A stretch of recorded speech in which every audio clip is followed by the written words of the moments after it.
ఈరోజు ఉగాదితో రాబోయే తెలుగు సంవత్సరం పేరు విశ్వావసునామ సంవత్సరం అని మనకు తెలుసు. అసలు విశ్వావసు ఎవరు? ఆయనకి శ్రీరామునికి ఏమిటి సంబంధం? విశ్వావసు 6000 గంధర్వుల్లో ఒక గంధర్వుడు. గంధర్వులు మంచి గాయకులు, నృత్యకారులు, సంగీతకారులు మరియు మంచి సౌందర్యవంతులు. అప్సరస్సులతో సహగమనం చేస్తూ ఉంటారు. విశ్వావసు తన తపస్సుతో బ్రహ్మదేవుని నుంచి అమరత్వాన్ని సిద్ధించుకున్నాడు. ఆ తరువాత అతను అహంకారంతో ఇంద్రుని మీద దాడి చేసి ఇంద్రుని క్రోధానికి గురి అయినాడు.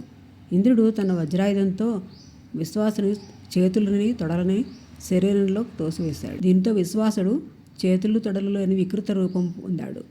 తన తప్పు తెలుసుకున్న విశ్వాసుడు ఇంద్రుడిని వేడుకున్నాడు.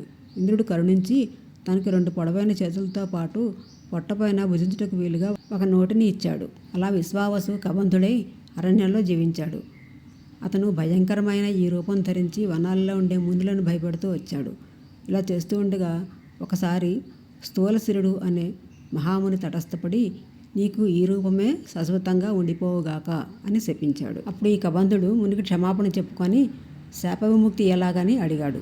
ఎప్పుడు రాముడు అడవికి వచ్చి నీ చేతులను నరికి నీకు దహనక్రియలు చేస్తాడో అప్పుడు నీకు యథారూపం వస్తుంది అని ముని చెప్పి వెళ్ళిపోయాడు.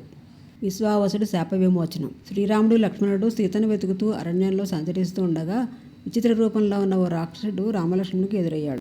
అతనికి తల, మెడ, కాళ్ళు లేవు. ఉదరం అంటే కడుపు భాగంలో మాత్రం ఒక పెద్ద నోరుంది. ఊరువుల ప్రదేశంలో 2 ఉగ్రనేత్రాలు ఉన్నాయి. అతని బాహువులు మాత్రం 8 యోజనాల వరకు విస్తరించి ఉన్నాయి. అటువంటి రాక్షసుడు ఒక్కసారిగా రామలక్ష్మణులను తన హస్తాలతో బంధించి గుప్పిట్లో బిగించాడు.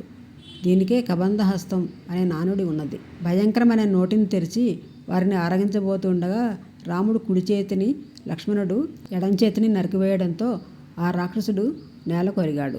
తనని గాయపరిచింది రాముడు అని తెలుసుకుని కబంధుడు ఎంతో సంతోషించాడు. కబంధుడు తన వృత్తాంతం తెలిపి తనకి అంత్యక్రియలు నిర్వహించమని శ్రీరాముడిని కోరగా రాముడు అతని కోరిక మీర అలానే చేస్తాడు. కబంధుడు తన పూర్వ గంధర్వ రూపాన్ని సంతరించుకుంటాడు. ఆ విశ్వావసు నామమే హిందూ సంవత్సరాలలో ఒకటి.